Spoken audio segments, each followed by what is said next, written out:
Welcome to the Next Level Human podcast. As a human, you have a job to do. In fact, you have 4 jobs: to earn and manage money, to attain and maintain health and fitness, to build and sustain personal relationships, to find meaning and make a difference. None of these jobs are taught in school, and that is what this podcast is designed to do: to educate us all on living our most fulfilled lives through the mastery of these 4 jobs.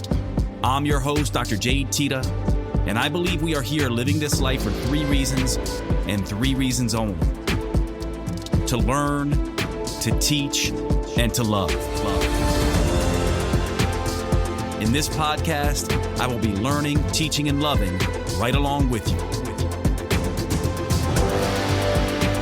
I'm grateful to have your company. Here's to our next level.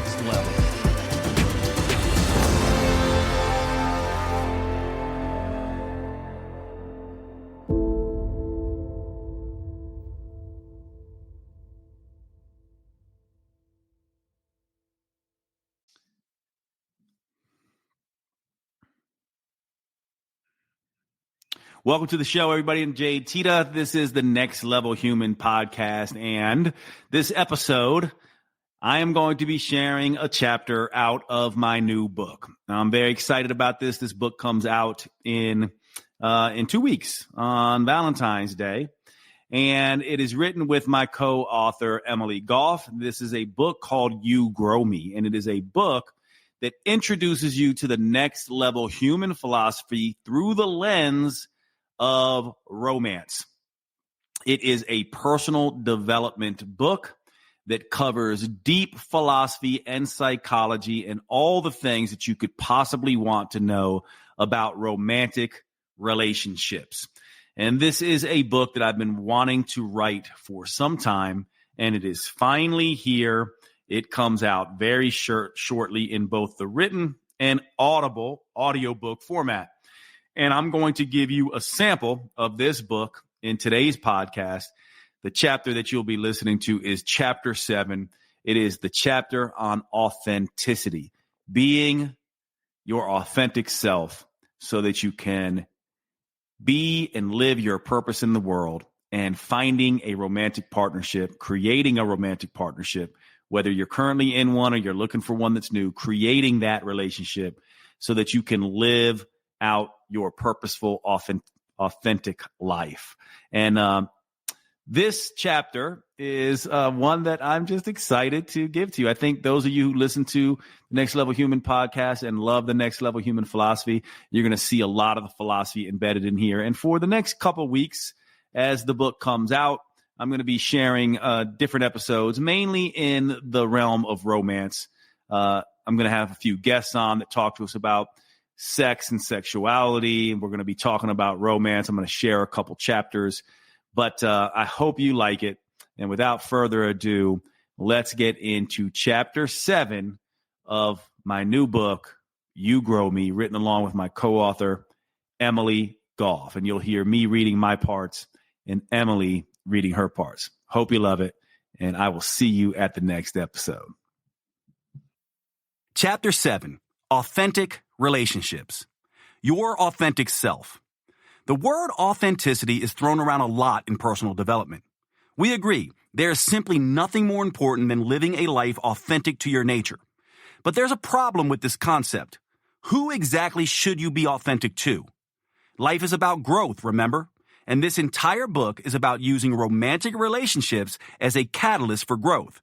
So if growth is the goal, then being steadfast in our authenticity to self seems counter to that goal, does it not? Think about it. If you remained authentic to your past self, would you have grown into the wiser, more mature human you hope you are today? And if you remain authentic to your current self, how the hell are you supposed to evolve into the next level human you aspire to be? That's why when you commit to growth, you must remain authentic to the future you. The you who lives out your highest purpose potential. That means there will be aspects of yourself you must reject.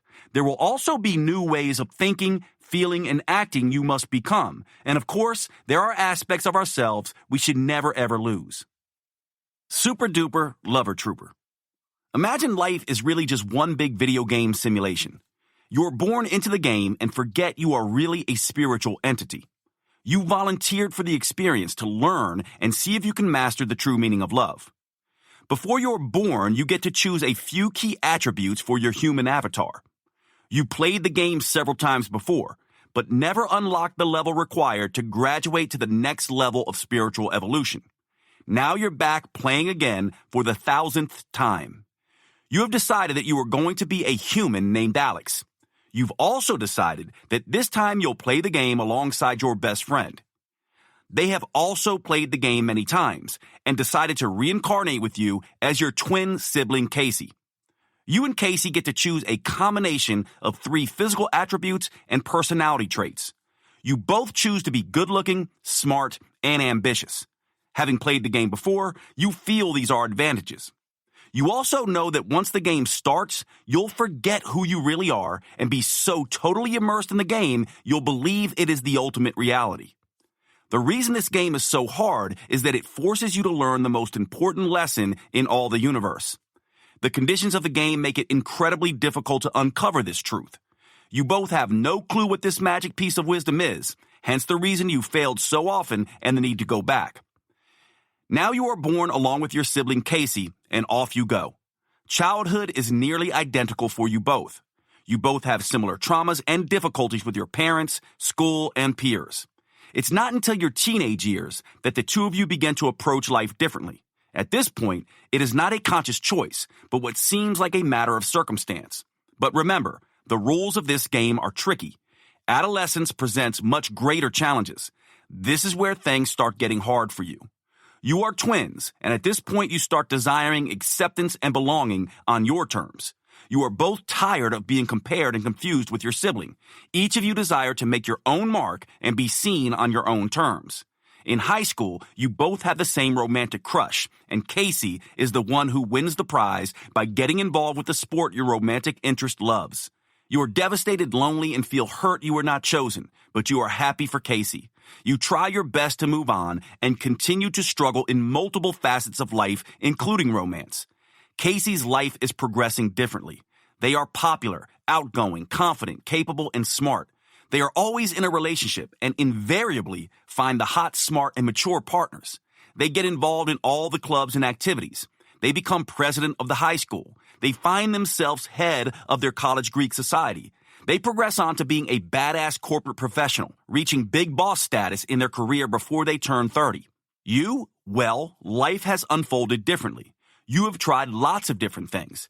You loved band in high school. You got a degree in art at your first college. You traveled the world for 2 years. You didn't know what you wanted to do, so you went back to school. You dropped out again for a time and finally finished an architecture degree. You liked it okay, but it was not quite the right fit. What you really loved was being outside in nature, and so you spent a lot of time hiking and camping and all the rest. You are pegged as a hippie and a wanderer by many. And romance? Not so much. You've had a few partners. One cheated on you. One was not nice to you. Another one was the wrong sexual orientation and never told you until you were already too attached. For better or worse, you did not hang around and quickly disconnected if you felt things were off or not right.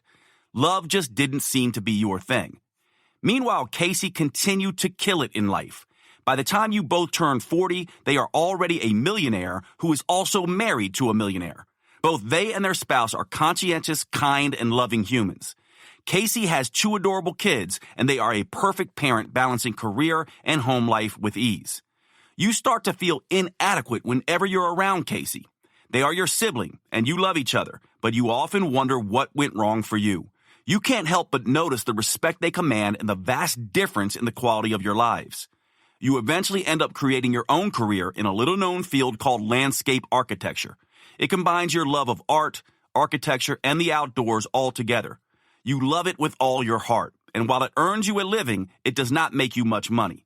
You eventually find love as well. It took you a while, but you meet someone who just fits.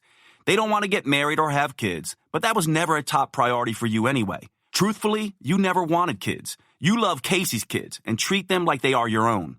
While your partner and you have no great culture level achievements, you live a quiet, content life you chose and are happy with. And then you and Casey celebrate your 45th birthdays together. It's a tradition. Ever since you both turned 30, Casey has treated you both to an exotic trip together alone as siblings. You love each other, and despite your vastly different paths, you have never lost your bond. It's there, during that trip, that Casey comes clean. They hate their life. They feel lifeless in their career. They never loved their spouse, and they have been having an affair for the past 3 years. They cry and despair and lament. You are shocked. Everything seemed perfect. They got all they wanted. This is all they ever talked about. Casey confesses that they never even thought about what they wanted. They were just doing what they thought they were supposed to do. You comfort them and tell them you love them, and they can change if they want, and you'll support them. They can get out of their relationship, go back and start a business. They can start following their heart now. For you, it's a shock they feel this way, but it's also simple. And at least now you finally feel you can help them. Following your path has been lonely, filled with rejection, and dominated by judgment. Your entire life you have felt less than, the least favored by your parents, the less popular at school, the one who never could make it financially, and the one who struggled to make friends. All that was hard, but you also felt fulfilled because you followed your own path. Unlike Casey, you were living the life you wanted to. It may have been less than desirable from a cultural perspective, but at least it was on your terms. You finally feel you have something to teach and offer your sibling. After the talk, Casey seems to be ready to make the big change, but on returning home, they go back to their old routine, their old programming, and their old self. In the 5 years that follow, you both have immense success on your own terms, but only one of you is happy. On the flight back from your annual vacation that year, the flight goes down. You and Casey are both dead. Like all the times before, you didn't know you were playing a game until your spirit wakes up and realizes, once again, it was all a virtual reality game you voluntarily played to learn the most important of lessons. As you and Casey stand together in life review, it becomes apparent just how different your lives were. You were a human called Alex, following a lonely, difficult, unconventional path. No riches, no great success, no hot body, no beautiful kids. You were kind and smart and ambitious and loved your work and did it well. They were a human Casey. They were wealthy beyond imagination. They volunteered and gave immense amounts of money to charity. They were beautiful. Even at 50, they still had defined abs and a tight body. They had a gorgeous, successful spouse who loved them. They had beautiful, kind, productive children. They were also ambitious and smart and kind. They did not love their life or their work. And when the points are revealed, who do you think moves on from the game and who is going to have to go back? You, Alex, get to move on. Casey, your sibling, must repeat the game.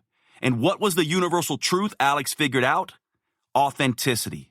Authenticity is the major guiding principle of the universe. We are each spiritual fingerprints, unique extensions of source consciousness, remember? We are purpose potentials.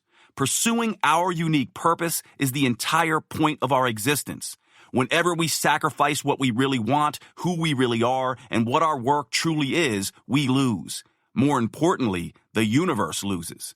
In the game of human, you learn that you are the way the universe experiences itself. When you fall prey to the culture-level pursuits of power and popularity and abandon your purpose, you are abandoning your individuality. You are rejecting your next-level human spiritual potential. When you do that, you become like everyone else, and the universe misses out on the unique perspective and experiences your existence would have contributed. You learn to be the you felt called to be regardless of the cost. That is the only way your spirit can grow and evolve. That is the secret of the universe. So, who are you going to be? Authentic Alex or culture-level Casey? That's the choice we make in the game of human. And what about romance? Yes, it's beautiful, but it's not meant to be some trophy you hold up for your fellow humans to see. Hey, look at me. I have a hot, cute partner with me. See, I am safe, I am secure, and I'm worthy just like you. No. Romance is simply another choice testing your authenticity. Will you choose the romance that makes you look powerful or popular in the eyes of others? Or will you choose a romance, or perhaps not choose a romance, as a means to grow further towards your authentic self? And once in that romance, will you change your authentic nature to hold on desperately, or will you continue to use it to grow yourself and your partner in the authentic direction of your purpose? When it comes to romance, be aware and choose carefully. There is no greater threat to your authentic self, and there is also no more powerful support for uncovering your true nature. Staying true to yourself in relationship. A few years into my relationship with Jacob, I made a decision to make a career change. I'd been working at my corporate job for a few years by this point, and I was miserable. It was a good job, but I knew it wasn't where I belonged or what I was meant to be doing. And getting out of bed every day to make the long commute and sit behind a desk felt like a slow but certain death of my soul. I'd begun to take a strong interest in fitness and nutrition. I'd already gotten certified as a fitness instructor, teaching boot camp classes on the side and thoroughly enjoying it. When I got the idea to go back to school to become a holistic nutritionist while still working full-time, it felt as though a spark had been reignited in me. The school offered me a spot for the 2-year program, but there was one issue. Money was tight. Buying a house a year earlier had stretched us, and we had lived almost entirely off of my sole income a few months that year while Jacob attended school for his trades apprenticeship. I ran the numbers and knew I would be able to make the payment plan for the program work after covering household expenses, but just barely. I called my mom to excitedly tell her the news that I had been accepted into the program, but also to express my hesitation at bringing up the possibility to Jacob, who I thought might not go for the idea. I don't remember exactly what my mom said, but something shifted in me as she reminded me with more force than I had anticipated that if I could make it work, I needed to tell him I was doing this, not ask his permission. This was my life and future on the line, and not snapping up this opportunity to enroll would mean delaying moving forward with my life by a full year at minimum. I think my mom had seen the spark of hope reignite in me for the first time in a long time, and she was doing whatever she could to fan the tiny flame rather than watch it be extinguished. It was a powerful reminder I needed to step into my own power and give myself permission slips. When I told Jacob my news, he was decidedly reluctant, but agreed. And yet, something changed for me when I witnessed his unenthusiastic reaction. We had had a tough year as a couple, and I had supported him relentlessly and compassionately through multiple situations, so much so that most people in my position likely would have walked away. This was what I was getting in return when a sliver of feeling a sense of purpose was opening up to me. One of many things I loved about Jacob was that he was my biggest cheerleader over the years. It took me until the dramatic ending of our 9 years together to really put my finger on the fact that while he would outwardly appear to want me to progress in various areas of my life, when those moments came into reality, he was a little less supportive. He had been supportive of me looking into the holistic nutrition program until I was actually accepted. He was excited for me to start my new online business, something I had talked about for more than 3 years, until the day I came home and proudly showed him my brand new business license. Then he subtly switched to seeming surprised and a little taken aback, which I couldn't understand. He encouraged me to quit my corporate job for many months, to which I still give him a great deal of credit because I'm not sure I ever would have had the courage to take the leap without his support. Yet, looking back, as soon as I quit, he began to distance himself from our relationship and perhaps even resent me, and our relationship began to take a downturn until I found out about the infidelities 6 months later and ended things. Of the many gifts Jacob gave me, one of the most valuable was the opportunity to deepen into who I was as a human, as Emily, in the moments when I did finally choose to put myself and my own needs first. With every step I took forward into my own authentic self over the years, my power grew. That was also scary, because one of the reasons we sometimes forego stepping into our own power and allowing our real selves to be seen is that we worry our current or future partner won't be able to handle it. Perhaps they won't like what they see when they get to know who we really are, and it can seem easier to safeguard the relationship at the expense of our own sense of self. It was what I did for many years, and I can say with certainty that is not a relationship you want to be in. It will keep you in a continuous loop of betraying yourself to satisfy another. And the trickiest part is that self-abandonment is subtle. It happens slowly over time, sometimes eroding us so softly that we don't even notice until we can no longer ignore the gaping hole from within. It's what happens when we place the needs of another consistently and regularly above our own. say yes when we mean no, refuse to advocate for ourselves, or convince ourselves and others that we're fine when we feel like we're dying a slow death on the inside. If I had ignored my own authentic nature and didn't follow my passions, it would have left me with nothing to hang on to. Going back to school, starting a business, and exploring my own interests were essential for my own personal growth outside of the relationship. These intuitive hits aren't a coincidence in my mind. They're choices, or perhaps even nudges from the universe, God, source consciousness, or whatever label you want to attach to it. What matters most is how you choose to allow relationships to fuel your own growth into your authentic self. The fact that I grow from every relationship I've been in is a mindset change, a perception shift that is open and available for anyone to choose. So where does authenticity come from in the first place? How do we find it? Or is it even something to be found? From my and Jade's perspectives, it's probably more accurate to say we create it. Jade's going to give you his explanation on this in more detail. We'll be back after a quick break. Hey, everybody, jumping into the show real quick to talk about one of our sponsors. This is one of my favorite sponsors. You've heard about it, AG1 by Athletic Greens. Now, why do I love this product so much? Well, first of all, one of the things that I was doing prior to AG1 was I was doing a multivitamin. I was doing a probiotic. I was taking a fiber supplement. I was taking adaptogens, and I was taking a greens drink. And of course, I take other supplements, but AG1, one of the things that's so powerful about this greens product is that it is a multivitamin, prebiotic, probiotic. It has adaptogens in it, and it acts as my greens drink. So when I started taking this, I had 5 supplements that I could essentially get rid of just for this one. So there were a lot of savings there. But the other thing about this product, and many of you know this about me, is I am not somebody, unfortunately, and I know I'm in the health and fitness space, and it's kind of embarrassing to say, but I'm not somebody who loves vegetables. I don't always get my greens in. And so I want the extra assurance of all those polyphenols and all those plant chemicals that really bioflavonoids and all the rest that really bring health benefits to us. And these things are loaded in AG1. And so I add this into my water.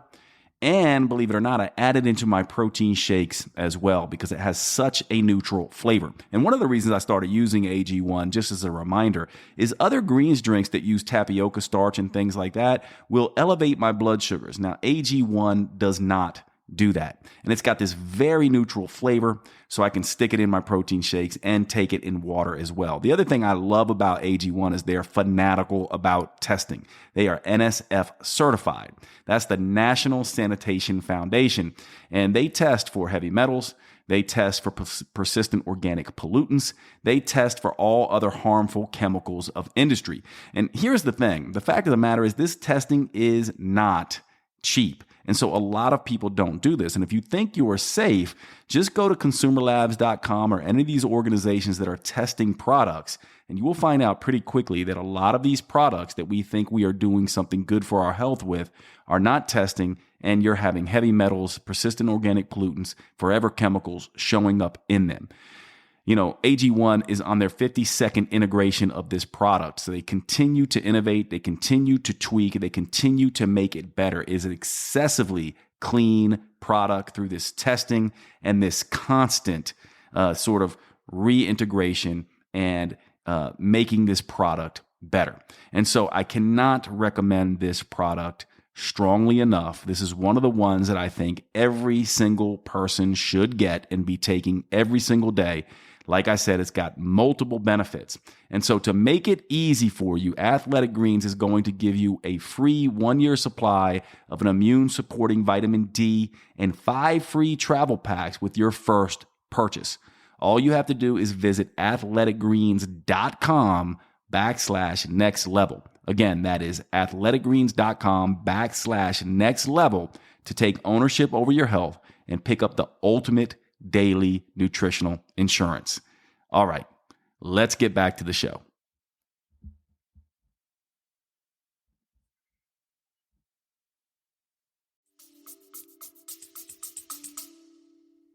You are unique.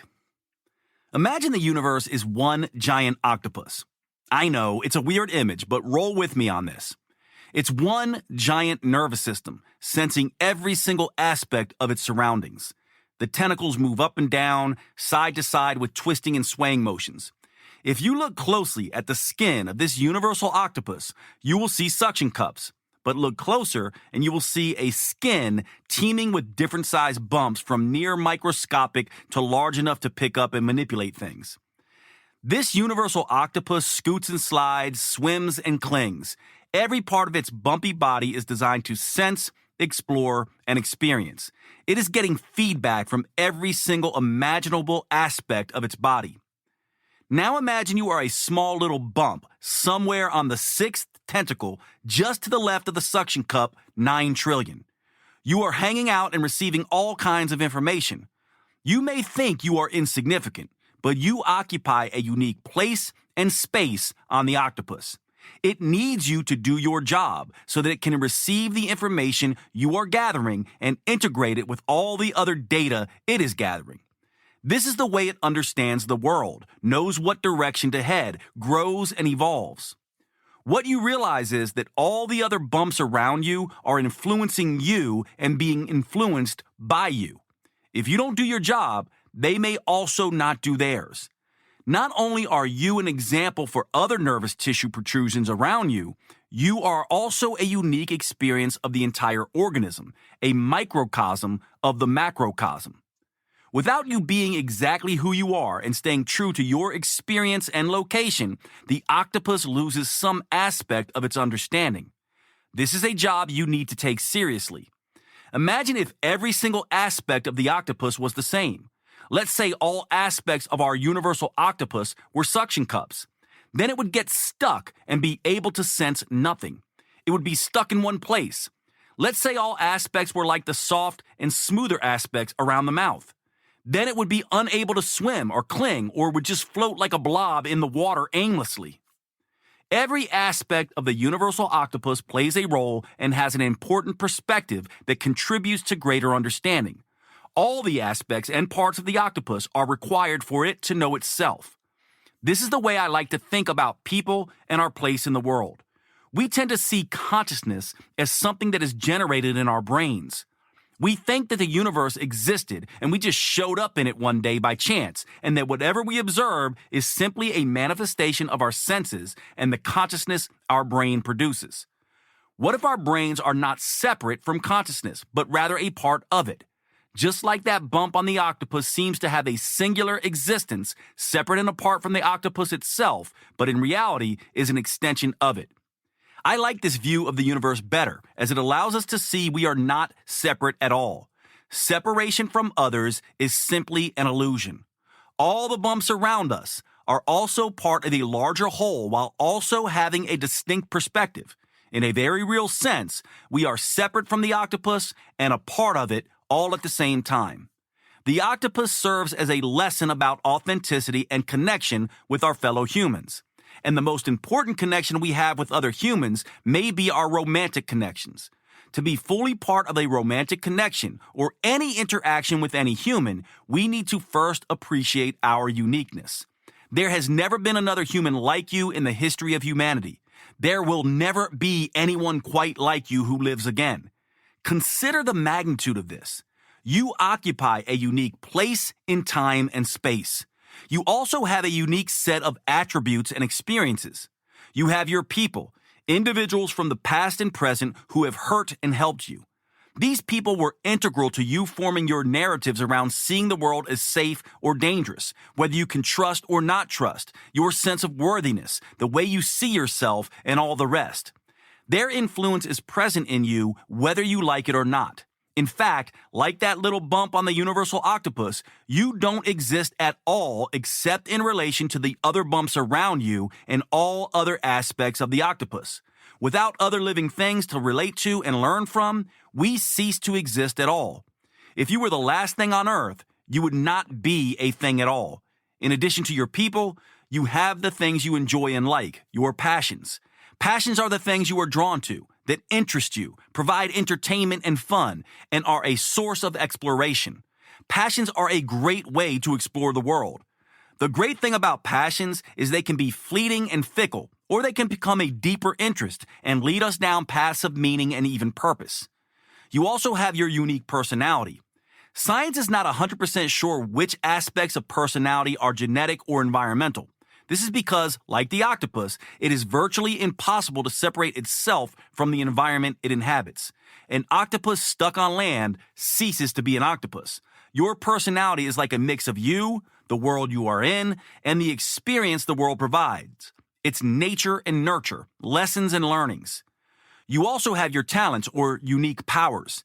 They are the things you are good at. We all have an area of expertise. No matter who we are, we have something to teach. Even a person living out on the street with no job carries an immensely valuable skill set for anyone else finding themselves newly in that position. We all have something to contribute and teach. Most importantly, you have your pain. This is the source of your greatest lessons. Think about that tiny little nervous system protrusion of the octopus. Let's say it encounters water that is too acidic, or it gets injured in a scuffle with an aggressive starfish. It may seem that it does not matter, but the information it sends to all the nervous systems around it and the lessons it communicates to the global nervous system are crucial. If it gets the information and translates it correctly, it can save the rest of the universe as the octopus scurries away or knows to avoid that pain next time.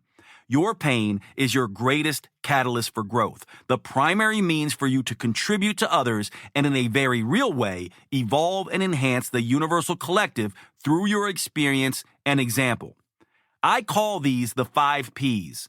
Together, your people, passions, personality, powers, and pain, along with your time in history and place in the universe, make you utterly unique compared to anyone else who has ever existed or will ever exist. This means you are a unique spiritual fingerprint, a purpose potential, who can bring some positive contribution or creation to the world that no one else could do in the exact same way. When you choose to take on this task, it's called purpose, and there is nothing more important for you to do in this world.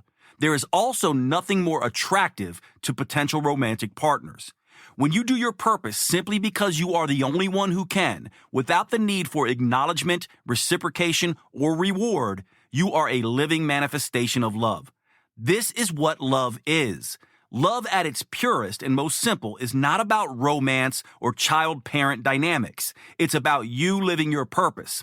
That's what true authenticity is, being true to your place on the universal octopus. Following this path for yourself is the only reason you are here. And when you recognize this aspect in another and seek to help them realize their potential, you are loving them. When the two of you mutually nurture and grow each other's potential, you are loving each other. And when you are also fucking each other, well, then you're in love. When you live your authentic purpose, you are essentially generating love within yourself and sharing it with the outside world. You create it in yourself first. Only then can you recognize the same in another. This is what being authentic is all about. And fully loving yourself or another is impossible without it. This is why purposeful authenticity is the first step to being in love. You won't find it in another. You create it in yourself and then share it with another. It only ever works this way. Any other connection is being in need, not being in love. This is why it can never be about completing, only about growing. Let's look closer at what it means to be your authentic self so you can realize authentic next-level romance. We'll be back after a quick break.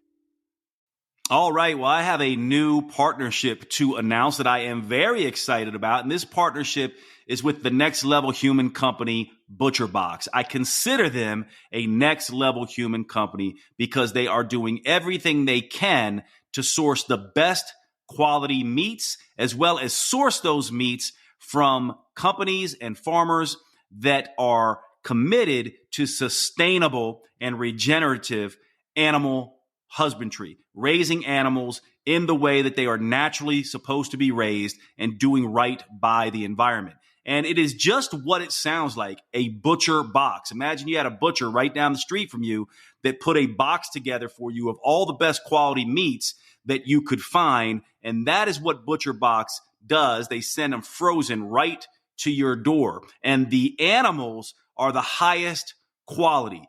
100% grass-fed and grass-finished beef, never given antibiotics or hormones, humanely raised. Grass-fed beef is an incredible source of omega-3 acids, vitamins, and minerals. It is one of the healthiest foods on the planet. Not only is the beef superior, but they also raise crate-free pork that are humanely raised. Also, never with antibiotics or hormones in any of their meats. They also really pay special attention to their chicken. These are pasture-raised chicken, heirloom breeds. This means ancient breeds, wild breeds.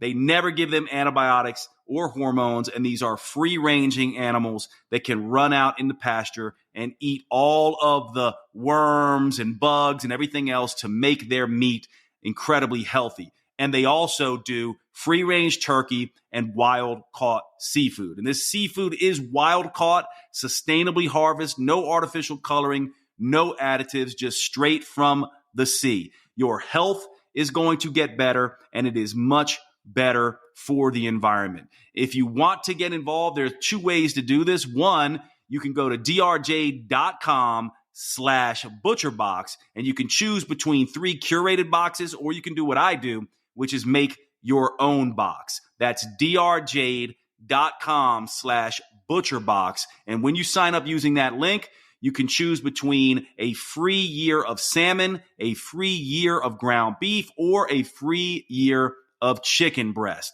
I love ButcherBox. I use them myself. I am so excited that they are now sponsoring the podcast. drjade.com/butcherbox. And let's get back to the show.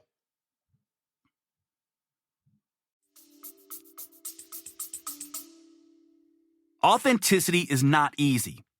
As I went from a cheating, lying Mr. Nice Guy to someone more in line with my authentic self, I had a lot of help. First, life gave me something beyond anything I could have dreamed of or thought I deserved. It gave me the best gift of my life, the worst pain I'd ever experienced. I was in a betrayal sandwich. I was betraying my wife, my lover, who was also betraying her husband, then betrayed us both with a third guy. I basically became an affair within an affair. If it sounds completely confusing and stupid and like I got what I deserved, I can't argue there. I loved my wife. I also thought I loved this other person. Of course, in hindsight, I realized I actually barely knew that person. But here's what I am most ashamed to tell you. I did not fully comprehend what I was doing until it was happening to me. Yes, I was cheating on my wife and only understood the pain and dysfunction of this when the person I was cheating with then cheated on me. If you're thinking, I can't believe this guy, he's a shit-fuck asshole of the highest order, I hate to say it, but you've not heard the worst of it yet. I eventually came clean to my wife. Not because I suddenly got a conscience, mostly because I felt so alone and confused and needed her. Yeah, that's the kind of coward I was. But as I said, life was giving me help. I had never asked my wife for anything. To me, she was amazing and talented and strong. But I also saw her as so self-centered and ego-driven that she didn't know how to give me attention or show up for me in any way. Then suddenly, not long after my confession, she started to. At my lowest and her most crushed, we started loving each other in an entirely different way.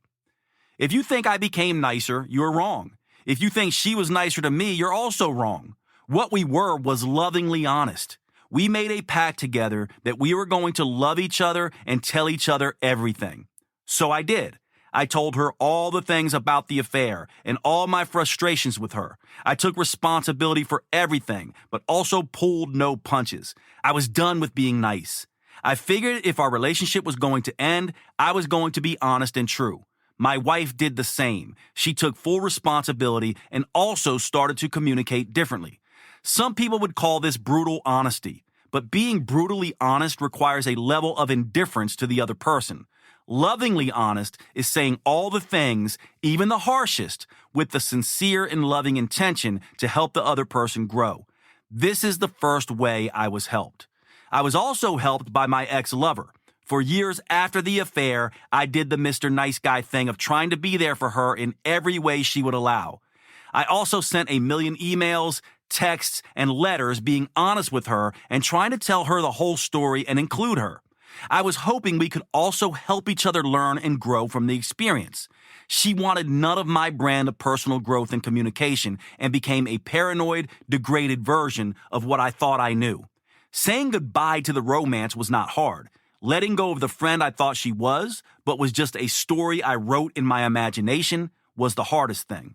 And the final aspect of this was the worst betrayal of all, the one that took me the longest to deal with, the self-betrayal, the realization of who I was and the shame it made me feel. There's a difference between embarrassment and guilt and shame that I had not understood before. I have always had a thick skin and was privy to all manner of dysfunctional humans through my work for years in the clinic. That allowed me not to have much embarrassment or care what others thought of me. Guilt would have been easy because I could just apologize and move on. Shame was a whole different animal. I didn't like who I was. Here's where the authenticity comes in. When I looked back over my life, I saw a kind, generous, and loving guy. I also saw a dysfunctional, angry kid in his younger days and someone who changed in college after a bar fight. I saw a guy who changed his relationship with his brother. I saw a guy who learned and got better from every single one of his romantic relationships. I was still friends with many of those exes. I saw a guy who was committed to personal growth and was looking straight at his shit every step of the way, even as a child. This led to the realization that my authentic self, who I really was a willing student and a good human who was messy but learning. I also saw all these people around me, the ones who loved me and the ones who hated me, as just feedback. I started to look at where my historical patterns were and was able to discern which ones belonged to me and which ones belonged to others. I saw my wife's shit as well as my own. I saw my ex-lover's shit and my contributions as well. I became very clear on what were my repeated patterns and dysfunctional shit versus theirs. I then started to get clear on where I was going and how I would use this as another opportunity to elevate. I conquered independence when I was younger by learning to stand up for myself. I love my brother for that. I discovered a gentle kindness through my fighting days. I am so grateful for that. I found my intellectual strengths and an appreciation for my integrative mind through my adopting a way of studying that was unique to me in medical school. So grateful for that. I developed an uncommon generosity from the influence of my parents and through the greed and vitriol I encountered with a lawsuit I went through early in medical school. I am also grateful for that. And I developed a brand of loving honesty that is rare in today's world through my deceit and my dysfunction. I'm so lucky for that. Authenticity is an emerging process. People say, be authentic to yourself. That is the wrong way to think about authenticity. Yourself is not the best you that you can be. We all have our shit we are going through. We need to get better. Imagine me being authentic to myself back when I was making one bad choice after another. If I had stayed authentic to myself then, I never would have grown the way I have. What we must be is authentic to our best level human versions of ourselves. That is the us who is growing and getting better. And we also need to help our romantic partners do the same. This is why the work in the healer's journey is critical. Eventually, my wife and I decided to split. By the time we did, we both understood it would be hard, but we had a sense that our growth lay elsewhere. Shortly after we split, we both moved to Santa Monica independently and started to develop a close friendship that was more like siblings than lovers. We became close in a whole different way. There is something incredibly special about a love like ours that has taken on different forms as we have each grown. Jill is one of my all-time favorite people on the planet. I love everything about her, her strength, her drive, her power, her honesty, her loyalty, and all the rest. She turned out to be one of my greatest teachers. We procrastinated on finalizing our divorce until Jill started getting serious with someone else. When we finally did, we went out together after we signed the papers. She raised her wine glass and said, "Congratulations on a great ride. I learned a ton." And then she made a comment I'll never forget. She said, "I don't understand why people think relationships that end are always a failure. I'm so much better as a person for having been with you. Thank you." I could not have said it better. I felt the same way. Authenticity in action. My honor code set the direction for the man I would be. Without it, I would not have been able to create the man who is writing this book. But it wasn't easy. Your honor code acts as the guardrail for your authentic self. After my extreme personal failings, I told myself I would be different. Once I made this commitment, I could not ignore my repeated patterns, stuck emotions, and recurrent obstacles. It was as if the universal octopus would smack me in the face with one of its tentacles and wake me up. Shortly after I split from my wife, I was dating a girl who I was crazy about. She was an old friend who was having a tough time with her husband, who she thought was having an affair. If your palm just smacked you on the forehead, that's what happened to me as well. I knew I would never cheat again myself, but somehow I overlooked the fact that I was enabling her to do the same thing. My honor code made me aware of this fact within a few weeks, and as happy as I was with this woman, I had to break it off. I would not cheat ever again, and I would not be with someone who does. And so yes, it was hard, but I was proud of myself. It was like I passed another personal development PR. A few years later, I found myself in love again. She wanted kids and marriage, and my authentic self just did not want those things. I also had to say goodbye to her. Again, sad, but I was proud I could love her by not selfishly wasting her time. We are still the best of friends. Another personal development PR. Authenticity for me means doing the right thing even when it's going to hurt me. I would rather suffer than lie. For me, honesty is kinder than kindness. Virtue is doing the right thing when no one is watching. It is being the antidote to the asshole I once was. If you want a great love, you need to first love your authentic future self. This is a completely individual journey. Emily is going to clue you in a little more regarding her journey. The hope is that hearing how Emily and I handled our paths to authenticity will help you in navigating your own.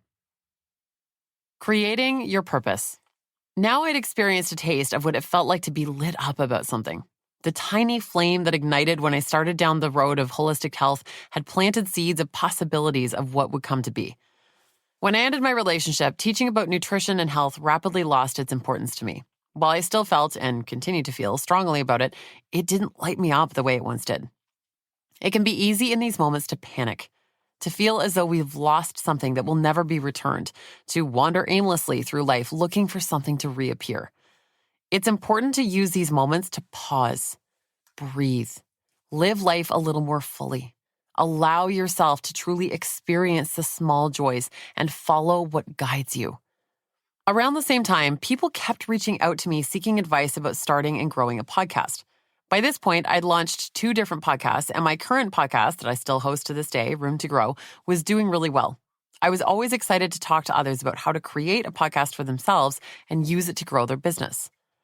My thought process was, what the hell? I've lost nearly everything else in my life. Might as well burn my business down at the same time and step into an entirely new career path. I was committed to learning to listen to the whispers of my life after ignoring my intuition in the relationship for so many years, and wanted to see what would unfold as a result of following the breadcrumbs life was laying out for me and leaning further into what felt most authentic for me in that moment. I dove in with gusto and felt that old flame reignite once more, but stronger this time around.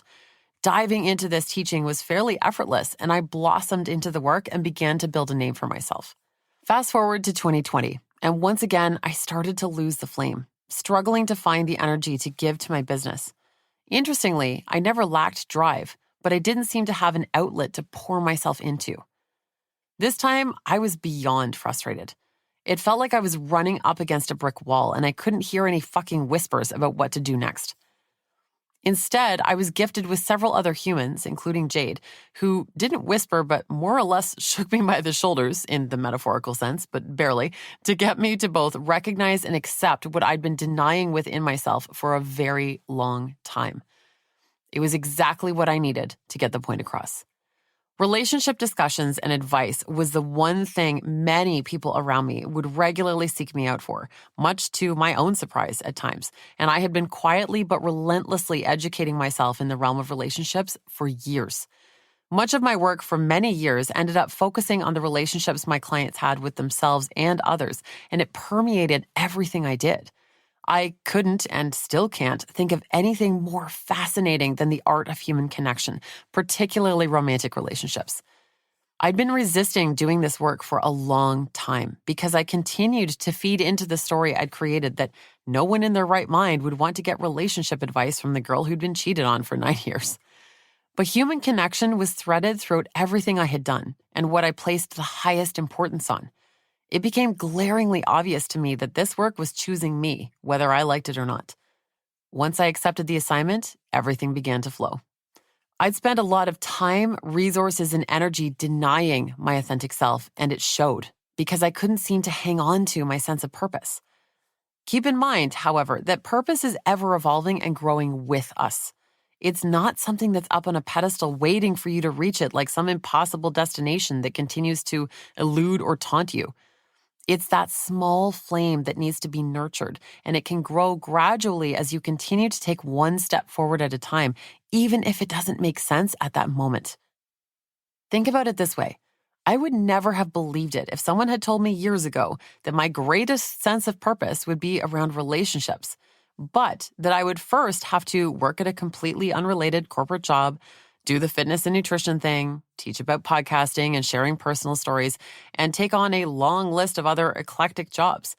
I would never have understood how the hell I could have ended up here and may have thrown in the towel in pure exhaustion before ever embarking upon the journey. What I learned is that when I stay true to my sense of purpose, I'm able to tap into feeling fulfilled and joyful whether I'm with someone or not. Being able to hang on to that feeling has a side benefit.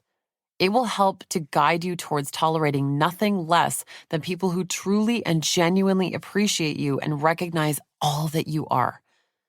The right person or people you choose to get into a romantic relationship with are going to call you forward and request that you show up as the highest version of yourself. They won't accept anything less from you because they see what you are capable of and the person you are growing into becoming, and they'll challenge you to step into embodying all of the courage, strength, and beauty that you possess. This is the gift of intentionally creating next-level relationships. Passion, meaning, and purpose. To be our authentic selves, we have to understand who we are and where we start and another begins. We must live our purpose, and other people can never be our purpose, ever. Most people use the terms passion, meaning, and purpose as if they are synonyms. They are not, and the distinctions between them must be understood if you are to live your authentic life and help your romantic partner grow and live theirs. Here's the thing to get clear on. Another person can never be your purpose. They can act as meaning for you, and they can also help you indulge your passions. Passion in a romantic relationship usually brings mind to sexual exploration, but it is more than that. When you get to share your love of hot sauce and beer with your partner, that is also a form of passion. And when you introduce them to an interest of yours and they introduce you to something they enjoy, that is another form of passion expressed in romance. To understand passion versus meaning and purpose, think of them as an evolutionary process. For example, I fell in love with football as a young kid. This was my passion. Because I loved football and wanted to get better, I started lifting weights. This soon became my dominant passion. Then, as a result of that and a desire to get into bodybuilding, I developed an interest in nutrition. Then I started sharing my love of health and fitness with others. This is when the passion evolved to the point of meaning. My pursuit of health and fitness became a part of my life in a way that enhanced it. It wasn't just for fleeting pleasure anymore. It became a source of energy as well. The benefits stayed with me and started to enhance my life in a way that made me feel better. Viktor Frankl, of the classic Man's Search for Meaning, articulated all the ways we can find meaning. We can find meaning in other people such as our lovers, our parents, our kids. We can discover meaning in our work, as I did with personal training and nutrition. We can also feel meaning from beautiful experiences like sunsets and travel. Frankl missed something subtle about meaning, though. His idea of meaning depends on things outside oneself. Like passions, meaning is dependent on other things, and because of that, it can be lost. What happens if your lover leaves? What happens when your kids move out or worse, die? We know these people will not always be around. If we rely on others to sustain us, what happens when they are gone, leave, or die? The same goes for work. What happens if you get fired? What happens when you retire? What happens if you are injured in a way that keeps you from working? Same thing for events like travel and experiences like sunsets. They aren't lasting. So while meaning is critical, it is also fleeting and must be borrowed. Passions are even less substantial. They are fickle and changeable, and they must be revisited again and again. They also lose their potency over time. Passions are fun, and a great life certainly has them. Meaning is critical, and a good life can't go without it. However, both passions and meaning don't live in us, and they are not a part of us, and we can never own them in any substantial way.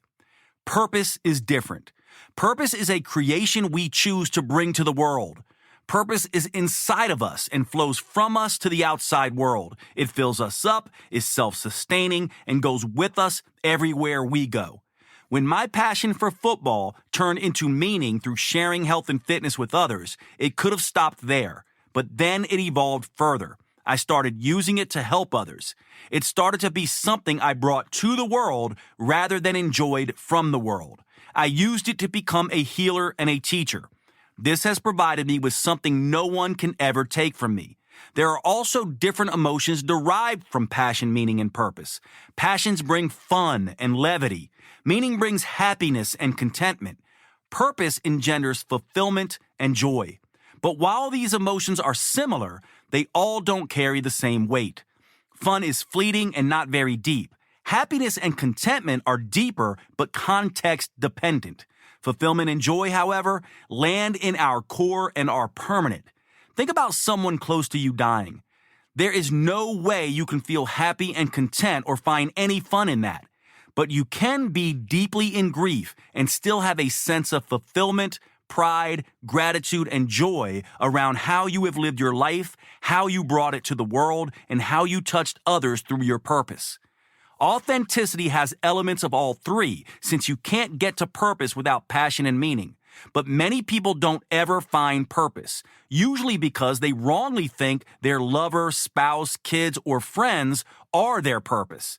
Those things can only ever be meaning, and while meaning is required for a good life, purpose is the ultimate expression of authenticity. Purpose is the quintessential element of an authentic life. It does not have to be something grandiose like writing a book, building a business, or being some kind of a superstar. It is also not your job. For most people, a job simply finances their purpose. I like to make the distinction here between a job and work. A job is how you make money. Your work is how you make a difference. Sometimes your job and your work are the same. I am one of the lucky ones who gets to make money while doing my work. My job and work are the same things. For most others, this is not the case. Purpose is the creative intention you bring to the world. When you choose to bring good vibes, loving expressions, acts of charity, and generosity to the world, this is the creative expression of your purpose. We all also occupy a unique space, place, and time in the universe. At the time I am writing this, I live on Earth, in the state of North Carolina, in the city of Asheville, in the United States, in the year 2023, as an example. This gives me a unique location in which to be able to effectuate my purpose. And let's not forget that we vary in our 5 Ps too. The combination of time, location, history, personality, talents, and wisdom allows me to operate in a completely unique way within my distinct surrounding. Wherever we are, we can choose to bring a singular purpose that we get to define and implement. Sometimes your big P purpose is different from your little p purpose. This is another distinction to be aware of. For example, my big P purpose is to teach and heal through writing books, doing research, and working with people in the clinic through events and online programs. My little p purpose is to bring positive vibes to the world and influence through my actions. I get that I am an experience and an example for the world, and so I show up with smiles, compliments, courageous actions, standing up against rude people, racism, etc., and a generous spirit. My father, on the other hand, was one of the few people whose big P purpose and little p purpose were in total alignment. His purpose was father. It could be that because he took his role far beyond his relationship with my siblings and me. His purpose became father when he decided to coach other kids or take in my mom's nieces and nephews one after the other when their dysfunctional families left them alone. He even took in an adult friend of mine for close to 2 years after they went through bankruptcy. My dad fathered him and helped him get back on his feet. He has never stopped being father to the world. So yes, he is my dad and he gets great meaning from that, as do I. But his purpose as father goes way past me. Even if I and my siblings passed away, he would still show up as a father to the world. As you embark on a next-level human relationship, whether you are meeting, dating, sexing, or living with a partner, your authentic expression of purpose must infuse all you touch and all you do. It is the thing that attracts the next-level human you seek. It is the mirror you show to the world. It is also the mirror you look into to assess the quality of your own life. Without purpose, it is difficult to grow in any relationship, and growth defines the true purpose of any great romantic relationship. The relationships that complete us try to substitute meaning for purpose, and when they end, we are left more shallow and degraded than we once were. Relationships should grow us, move us closer to our purpose and/or enhance it. They should enrich us and leave us more whole and integrated purpose potentials. Final thoughts. Authenticity is the name of the game in romance. We can never abandon our own nature or sacrifice the pursuit of our unique purpose for another human. A true partner in romance dreams your dreams along with their own. They want to see you succeed while also pushing themselves to achieve. It's a beautiful balancing act where your journey becomes synergistic with their own. Your difficulties inform theirs. Their struggles provide clues to elevate your own. You grow together and you grow separately, each enhancing the other. Key takeaways. You must be authentic to all the parts you love and all the parts you have yet to become. Having the courage to be disliked and showing up exactly as you are is the greatest gift you can give yourself and your partner. You must choose yourself before you can fully choose anyone else. Life is a balancing act of managing our own dysfunction while also dealing with the issues of others. Each individual is a unique spiritual fingerprint with a singular mission and varied superpowers. The best relationships allow each partner to individually pursue their purpose while providing a safe, secure, and inspiring home base from which to grow. People are practice, and the best practice should come from your partner.